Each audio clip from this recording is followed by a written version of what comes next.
This episode is brought to you by our Patreon supporters. Become a patron today at patreon.com/into the portal.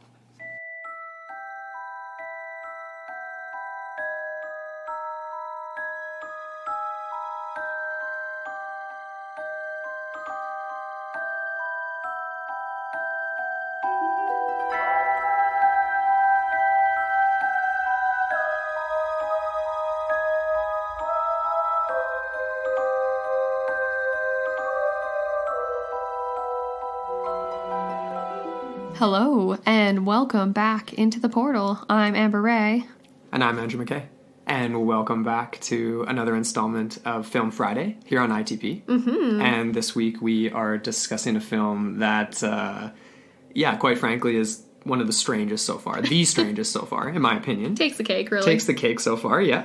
And it was suggested to us by a brand new member in our Patreon community, Bradley Morris. So thank you so much for the suggestion because it's awesome. I can't wait to talk about this movie. Yeah, it's crazy. Directed by Jeremy Gillespie and Steven Kotansky. And they were both co-wrote the screenplay as well, as far as I know. I believe so. Mm-hmm. And starring a guy by the name of Aaron Poole. Mm-hmm. Who was super familiar, but we couldn't really find anything that we recognized him from. No. Which was odd. His face was familiar. His name was familiar. Mm-hmm. I don't know, though. Yeah, all of the credits that we saw, just on his bio, were things that I don't think I've seen. No. It was one of those weird things, this movie started messing with us right from the beginning, even with that. It was just one cool side fact, though, about this guy is that he is Canadian. So maybe it was, some sort of, global television show that oh, my God. You know what? That has to be it. Probably. Totally. Not that we watch those.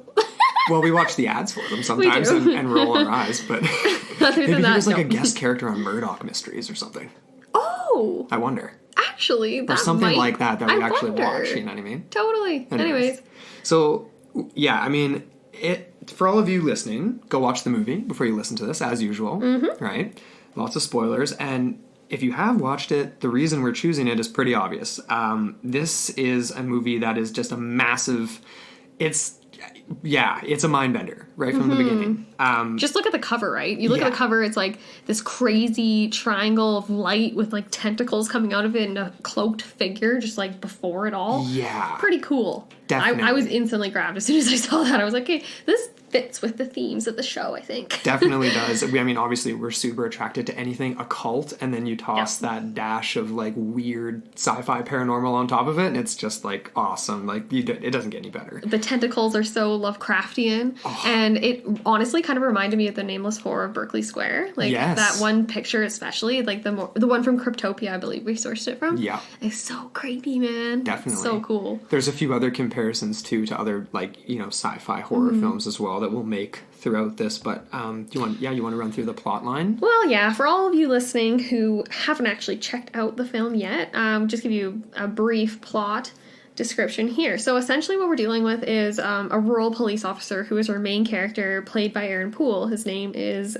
Daniel Smith, I believe. I can't remember his last name, but it was Daniel. Danny, yeah. Danny boy! Yeah, that's right.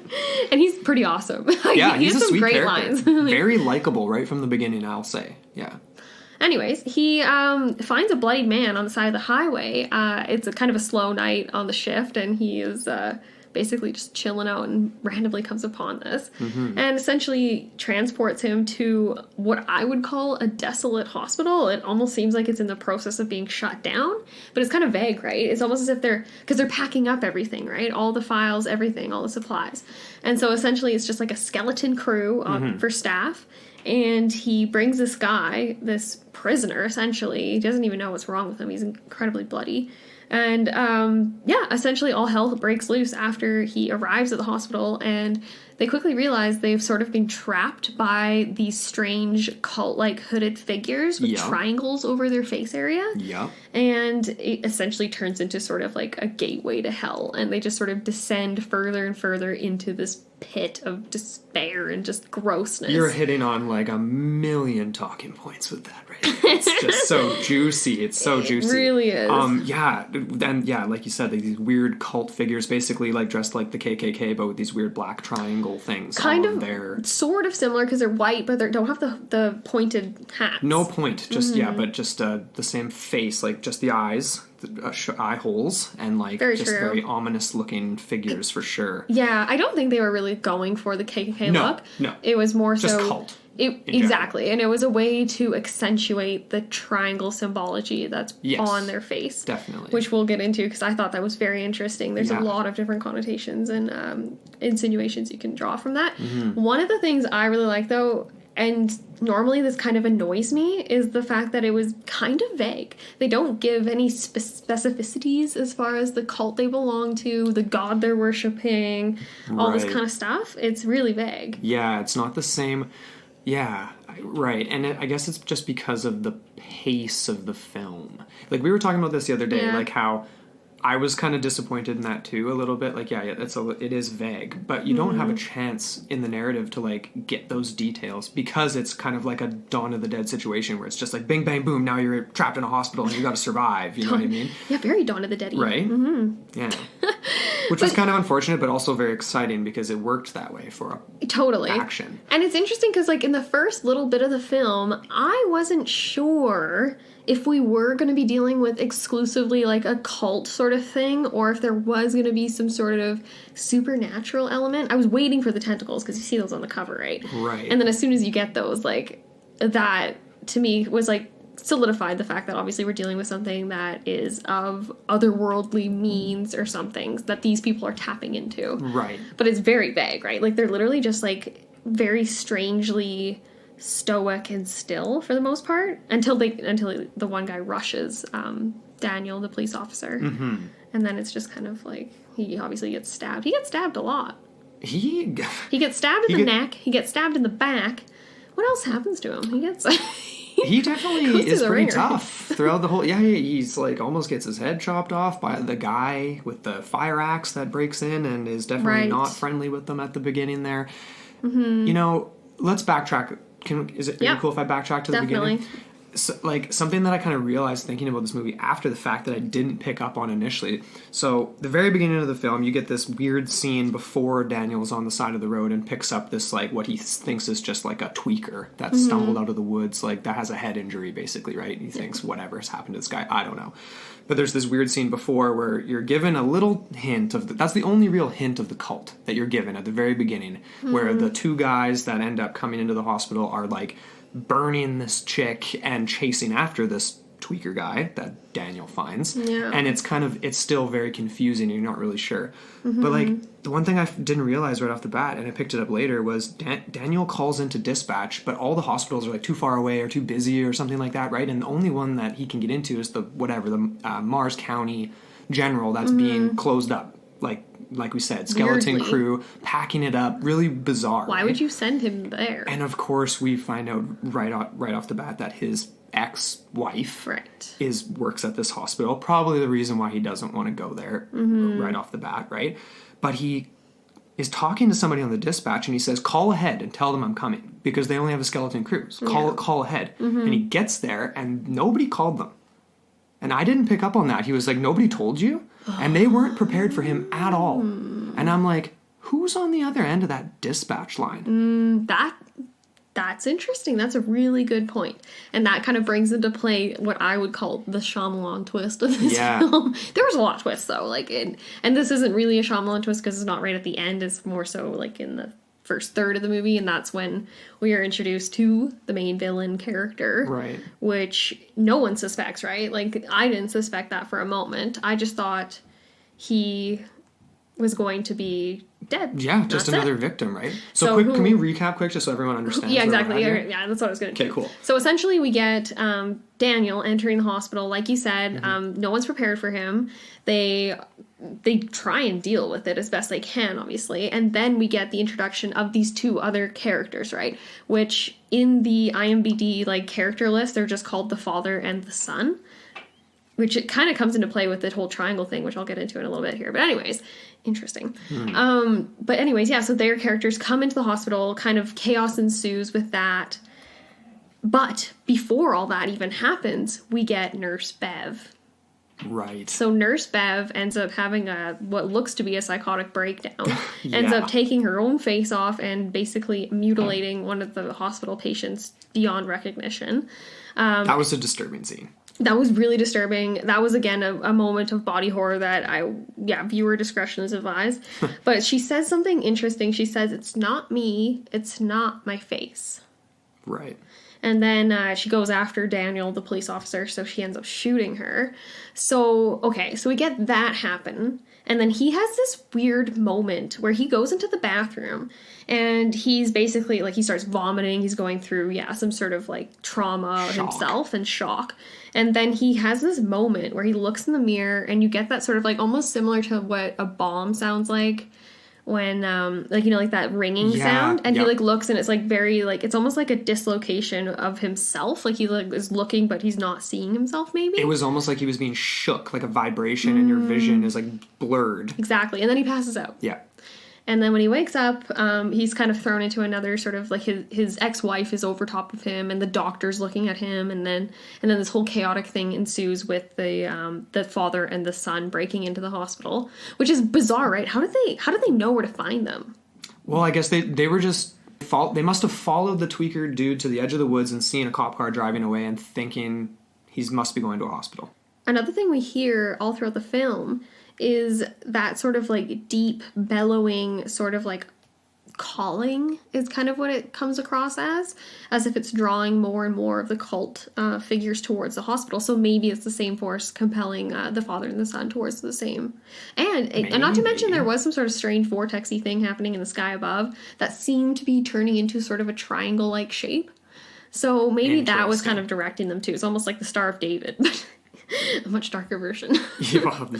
No kidding. Crazy. Yeah. Okay, so we get to Nurse Bev, and then we get to the scene where essentially we get the killing of the doctor, right? There's this whole big argument in the main sort of ER area of the hospital between, sort of a standoff between the father and the son who break into the hospital, and then the crew that's already there. So the skeleton staff and Daniel, the police officer, and the tweaker, who takes a girl hostage. We missed the part where the state trooper shows up, though, right? Oh, that's true, too. He did manage to show up, and he relates that there's some sort of bloodbath happening. Yeah, which was strange, right? So state trooper shows up just before this stuff happens. Daniel has shot Nurse Bev, and that's why the state trooper's there. And he's like, well, what a shit show this is. Like, you're basically saying your dad would be disappointed in you. Because this is clearly a small town. Everybody knows everybody. And, that state trooper doesn't last too long in this movie. No, he doesn't. Nurse Bev gets him. Right. Or the creature that takes over Nurse Bev. So these two guys, the father and son character, all they want at the beginning is they just want this kid because they claim that this kid is a part of this cult that slaughtered their family. Yeah. But it's weird, though. The way they make it seem is that it's not his dad. The way they make it seem is that he's, like, protecting the kid. Yeah, because he even says, right, the father says at one point, I came across this kid, and I saved him, his entire family. It's an odd... It was a strange sort of lack of character development in that area. I didn't really stop and contemplate it too hard, though. That's because I was almost like... on purpose, though. Like, just because. Just to be confusing. That's kind of like what a lot of this movie is. Like, it is just a mind-bender, just for the sake of it. Exactly. Because the next thing we get to here is Nurse Bev. Yeah, she ain't dead. No. Because it's not really Nurse Bev anymore. And spoiler alert, I don't really care because it came out in 2011. Go watch The Thing. But that's essentially what we get here. Yeah. Is like this bizarre, amalgamous, massive monstrosity of tentacles and disgusting pus, mass, gross craziness. Don't even really know. Like, you're just looking at it and you're like... No. What happened? Yeah, what? Oh, Nurse Bev, yeah. Should have taken your eHarmony profile picture a few minutes ago, before that happened. It just doesn't look good. No. So... And it's very bizarre, right? Okay, so we get her transformation, and then what you get is essentially this standoff happening, and then some violence, and essentially the doctor gets stabbed in the neck with like some sort of scalpel. And then you see him as everyone's still bickering and the chaos is still ensuing. You see the tentacles reach out and grab the doctor and drag him back through the double doors. And awesome. At the time you're like, ooh, like that's definitely the end of you now, buddy. Yeah. But turns out he is our lovely villain, which is bizarre. Did not suspect that at all. No. And meanwhile, the cult has just surrounded the hospital and they're not coming in. No. And they make that comment at this point basically being like, I can't remember who makes it actually, but it's, they're being kept in there. Yeah. Like they're not trying to get in, prisoners. they're trying to keep us from leaving. Yeah. But then we get a comment later in the film about how, obviously it's a cult of something. They're worshiping something. They're following something. Mm-hmm.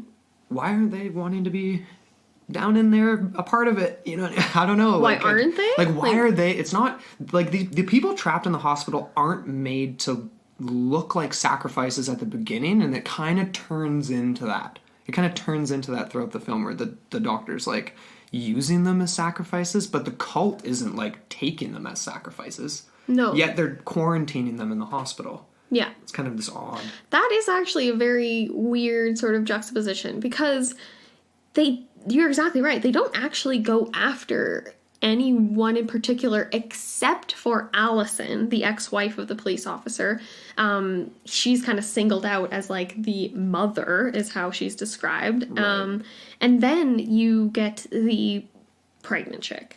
Yeah. So that's another twist too, because essentially all the other characters, all the side characters, that little Kim, the assistant, who almost gives her a friggin' what's it called, a C-section. Yeah. And that was kind of crazy. Okay, and then you get the grandfather, who obviously has nothing to do with it, and gets his throat slit by his own granddaughter. Yeah. And then you get the son, right, who ends up being chased by that one beast at the very end, but then it disappears, so he gets away. So all these people are just... They're just, like, excessive whatever. I feel as though the main focus is on Daniel for whatever reason, because he's maybe more vulnerable because of his loss, because he's almost equated with the doctor's loss of his daughter and that whole thing in the stillbirth. Yeah, they have that little conversation. Yeah, they have that weird, like, mind conversation. And then obviously the vessel, right? The pregnant chick who ends up birthing this crazy, again, like a four-legged monstrosity. It almost looks like half gorilla, half tentacle. It looks like Cthulhu or something. Yep, and pretty much. But not... It looked like Cthulhu, but combined with, like, the baby alien from... Which one was that? With the one that gets sucked out into the space? In Resurrection. Alien Resurrection. It kind of looked like that. Actually, yeah, I have several references to, like, in my notes here, to Alien Resurrection, because of the scenes where Allison is converted into that birthing monstrosity. It's all tentacled and just, like, everywhere. Yeah. And, and then that too, right? Yeah, right. Just, there was a lot of parallels to a lot of different things. Oh, yeah. Lots of horror movie parallels, for sure. You know what's interesting about and that? References. Almost like they're just, like, harkening back. It's like almost in a tribute kind of a way. That's exactly you know what I mean? Like yeah. that's the word you're looking for, right? They had that, yeah, exactly. What I was going to say, though, is just like the birthing scene where, you get this monstrosity out of the pregnant chick. That was a weird scene because once they... Okay, we're kind of, we're getting ahead and going back, but that's okay, whatever. They've descended down this crazy journey into the void, hence the name, and found this demigod-like figure, whatever. But that point, before she gives birth to that monster, he, like, instantaneously implants it in her. He's like, oh, now you are this. And then she all of a sudden is almost, like, snapped out of this weird trance that she was in, and she's, like, all freaked out, and we get all this body horror throughout the whole film, but it's not bad, like, not body horror like Saw or something like that. It's like good, like, it's good body horror, like it's 80s throwback body almost horror. Yeah, like that. And gore. Yeah, and she's getting, like, these flashes of, like, just this weird, like, goopy red bloody mess of, like, you don't know what you're even looking at, right? And it's tearing her apart, essentially what it looks like. And then it just bursts out, and that's... It's just this massive thing. Yeah, just, like, it essentially is just, instantaneously, like, amalgamated inside of her and then birthed out of her. Do you want to talk about the actual portal in the void when they start to descend in? Oh, yeah. Well, you mean, like, just, like, the series of triangles they see along the way? Let's it's basically like a trail of breadcrumbs, so to speak. A weird, paranormal, messed up trail of breadcrumbs, Yeah, so we have a triangle portal, which is interesting. It seems to be the force that's controlling everything. Yeah. Like, it's almost like this... I don't even know. It's an ancient... like, he makes that comment, he's like, there are things that are older than time. And that's basically not a crazy, whatever. That reminds me of, like, a Disney song where it's like, tales as old as time. Like, something but, like, so it's not like that's a crazy, unique line in a movie or anything, but it is kind of messed up when you think about that. Because, like, we only perceive things within how we It's unfathomable. It's unfathomable. Yeah. It really is. It's a very good way to put it, though. Things older than time. So things that exist outside of that framework. Right. The rules, the laws that govern our physical reality. Yeah. But yeah, so the triangles, very, very interesting. That's the first thing you see in the film. It's also the last thing you see before the cut to the opening credits. And then again, it's the very last thing you see at the end of the movie, that enormous pyramid of a triangle that's kind of blotting out the sun. It's almost like an eclipse or something. Yeah. It's kind of how you... So anyways, I had to pull up, obviously, some little tidbits on triangles and just the mythology and the symbology of it. And... everyone is probably familiar with this, the idea of like triangles being associated with trinities. It's very convenient. It's got the three sides, the three corners, often equated with the Father, the Son, the Holy Ghost in Christian mythology, that type of thing. This is interesting, though. In Greek mythology, in that tradition, the triangle is seen, this is a quote here, the triangle is seen as the delta glyph, sorry. Gilf. Oh, she was a real gilf. Someone's going to get some good laughs. Anyways. Yeah. And it's symbolic of a doorway. Okay. So, and then also, in mystic teachings and in numerology and stuff, it's three, this idea of like three or a trinity or whatever is the birthing of wisdom. Huh. And that is kind of how this weird demigod character preaches what he's controlling. Exactly. Is that he's tapped into this ancient wisdom where there's no such thing as death. Totally. Yet his version of not dying is like just this literally hell on... Not on Earth, but in between. Yeah, exactly. And the guy makes that comment when they're descending down and they reach that spot where it's basically his experiments, right? He makes that comment to Allison on the table where he's just like, that's the reason that this hospital burnt down was because of them trying to die, but they can't. And so they crazy. Basically find these, a room full of animate corpses rotting, decay, whatever. In various states of decay and exposed. And there's the one that's like literally slamming its head into repeatedly into a pipe going all the way through. And then he turns and looks at them and it's just the angle goes right through his head to the group. And it's like, that's an awesome visual. Yeah. Like I was disturbed, to say the least, but it's kind of funny, right? It didn't keep me up at night. No, it was just fun, disturbing. Like, it was entertaining. You know what that reminded me of? To draw parallels to the ruins, the ritual, the room with all those bodies that are like mummified, that are like still kind of alive, but like aren't really, like just made to worship the deity till the end. Kind of a similar Definitely. There. Yeah, the time is suspended, so to speak. Yeah. It's super interesting, though. Like, I went into more of this whole triangle stuff, too. There was one that I found. It's called the Valknut, or Valnut? I don't know. Anyways, it's of Norse mythology. Sorry, guys, I can't pronounce things today. That's okay. But essentially, there's this thing, and it's basically 3 interlocking triangles, and it's exclusively used and associated with this cult of the dead. Cool. And so this Valknut, or whatever you want to call it, has much to do with death and the transition from life to death and back again. The power of Odin to bind and unbind. Very cool. Again, right? Another sort of play on that. And of course, we got the Illuminati here too. So can't do an episode of triangles with Illuminati popping in. But essentially, like triangle, pyramid, sun symbolism is very important. A lot of conspiracy theories surround that. Yeah. But essentially, this was another interesting quote. It says here, the 3 sides of the triangle represent the number 3. And this concept is used in gematria, the ancient Babylonian, / Hebrew numerology practice that assigns numbers to words or letters. The number 3 is the number of the divine, showing the union of male and female that create a third being. It is the number of manifestation to make something happen.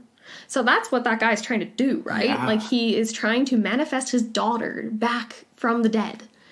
So this is like, and in doing so, he's lost his mind, obviously. Exactly. Like, he's trying to defy the boundaries of life and death, and in doing so, I would say he's crossed into something blasphemous, some sort of realm of monstrosity and unnatural powers. Like, and that's essentially, and he is completely just himself, I feel like he's been manipulated and just like deceived by it all too, right? And I almost think in his mind he's seeing the same delusion that Daniel was seeing when he goes to his wife, who is now like this monstrosity birthing mother thing, and sees her in her pure form as like a mother about to give birth to a human baby kind of thing. And it's this very pure facade in front of him. It's just a mirage.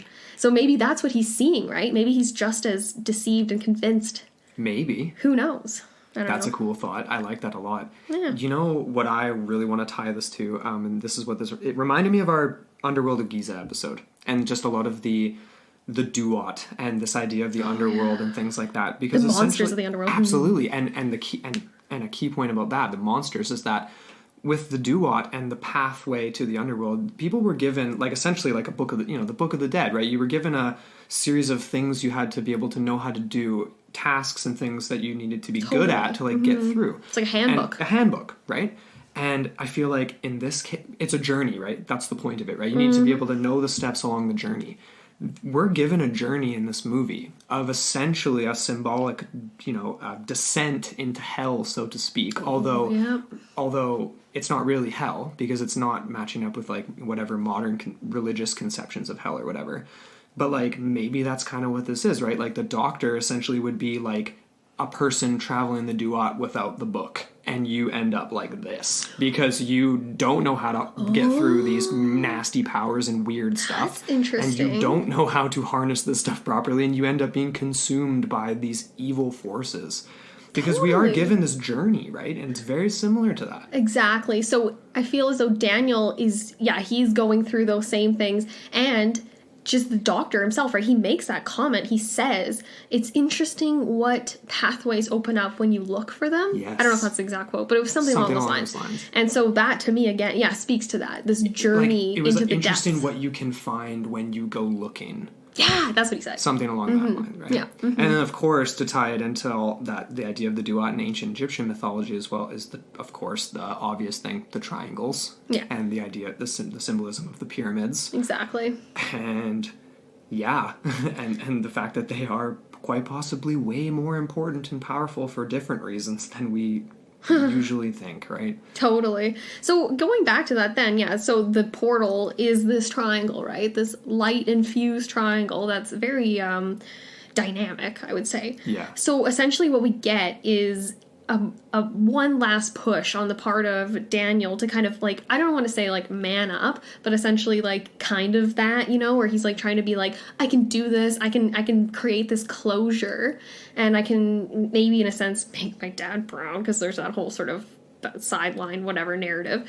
But so essentially he takes the demigod dude and just shoves him through the portal. Yeah. And then it closes it up. On him too. Yeah. And the question I have, so we see the closure, we see the hideous monstrosity that's his daughter, in big air quotes, disappear, right? Mid-chase with the son, because the father has been kind of like burned alive, essentially. Yeah. And so they disappear. Do all the cult people disappear too, right? Yeah, because the void's gone, which you're left to wonder if they're even real. Yeah, exactly. So who were they? Were they just like these strange minions? That just there's like hundreds of them. You're made to think like this is the entire town, and that comes back to the dispatch thing I mentioned at the beginning. Yeah, the conspiracy element there, because it's like, how intentional was this? Like, and how far does this reach, essentially? Is kind of the only thing about that maybe doesn't make sense, like that the dispatch person is involved, is just like maybe they couldn't get through to the hospital. But my question is, like, what if there was no dispatch person at all? What if his signal's being interfered by the doctor already? Because the doctor ends up taking... He reverts to phone lines, right, to communicate. I don't think he's actually on a phone on the other end of the line. So I think he's able to manipulate things like that using these sort of demigod-like powers that he's got from this strange force. Yeah.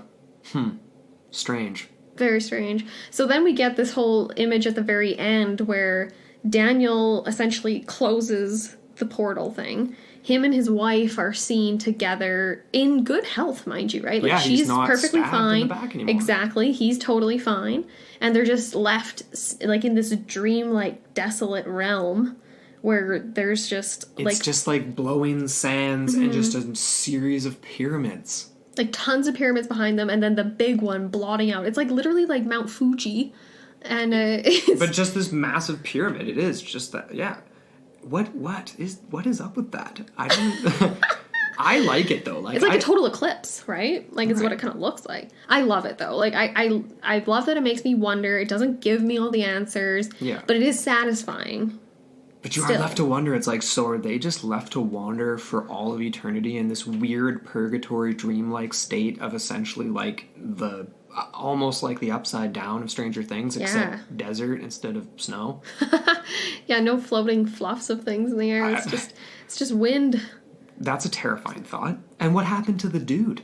Like, was he destroyed because at that point he was almost like this demigod-like figure and existed only in the transfer point between the void and the regular world? Because that's just it. The creature daughter thing gets like squished and crushed and killed or just disappears or whatever within the void. There's the void is the descent between the upstairs of the hospital where the guy at the end escapes and then the portal where they go into. Yeah. And all that in between disappears. Like that was so cool, that part where the young Asian girl's on the phone or on the walkie and he's like, what about the second set of stairs? And she's like so confused and she's like, there's only one set of stairs. Yeah, he's like, we're going down. She's and like, now it's like this thing is opened up. Yeah, totally. That's a really good point. So that is the void. The void isn't the portal that they get to at the triangle. That's the portal. Exactly. The void is this weird space in between. So because of that opening, that aperture that is the triangle,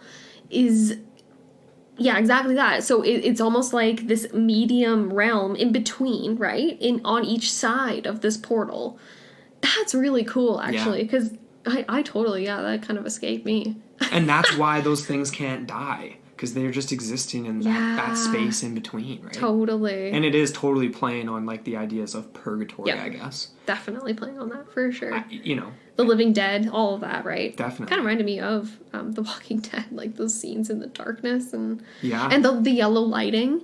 There's a lot of yellow lighting and just hospital scenes, right? Like, just the spooky, classic hospital flicking lights and, I honestly, like, what was your favorite scene in the movie? I have to ask you.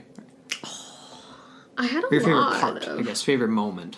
I really liked the scene where he ends up slaughtering Allison, or whatever she's become, and it's just this really long scene through, you see him just going over and over again with the axe through the doorway, the window in the door, and it just goes further and further back into blackness. Yeah.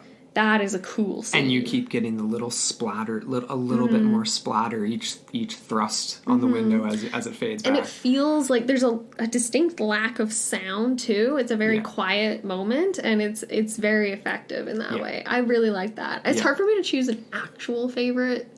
I don't know. What about you? Honestly, that was definitely up there for me, too. I thought that was so effective. It just balanced the super graphic stuff that you do get to, because there's the scene where there is this basically the same thing, the two guys, the father and son character type dudes, hacking up the first monster, Allison, or I'm sorry, not Allison, Nurse Bev, and Danny's just laying on the ground basically, like, and the look on his face is just like, how do you even process that? You know what I mean? Like, I don't even know.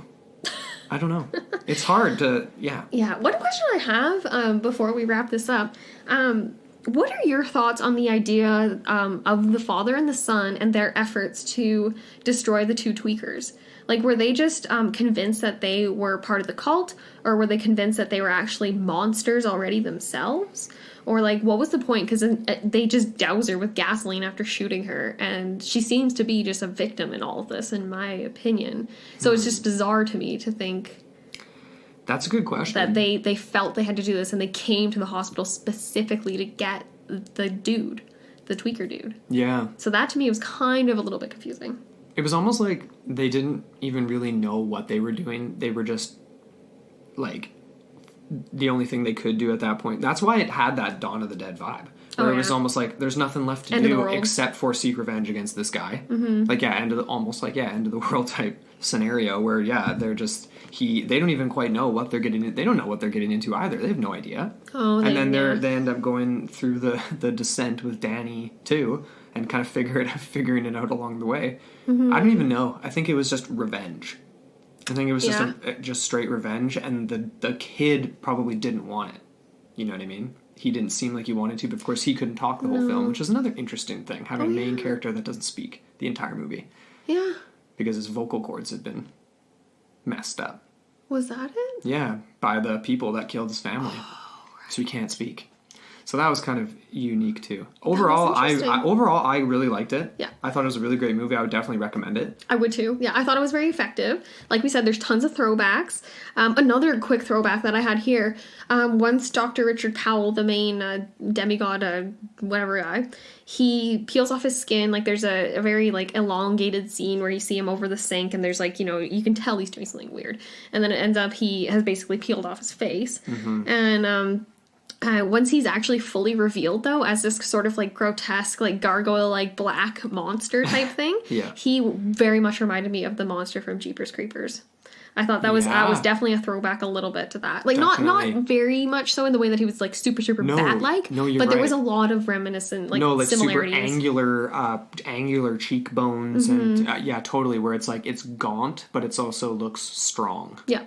Yeah, exactly. You know what I mean? Like, then that's what that Jeepers Creepers demon looks like. Totally. Yeah, lots of crossovers. We touched on, like, the thing, Jeepers Creepers. Alien Resurrection. Disney's Beauty and the Beast. And a few others. Yeah, no, this was a fun one. Thanks again to everybody who's thrown thanks, out. Bradley. Thanks, Bradley, and to everybody who's tossed in suggestions. We love it. So keep them coming. Yeah. And don't be afraid to toss out ones that are, like, a little bit lighter, too. Like, we're into stuff like What We Do in the Shadows. What was that other one that I said we have to do that's a little bit lighter? Ooh, I mean... Oh, man, I can't remember. I want to do, like, 20,000 Leagues Under the Sea. Oh, that would be So somebody fun. suggest it so we can do it and give you a shout out for it. Yeah, totally. But yeah, no, thank you guys so much for listening to this installment, and we'll be back in a couple of days, and we'll let you guys know on Sunday what the next film's going to be. Yeah. So until then.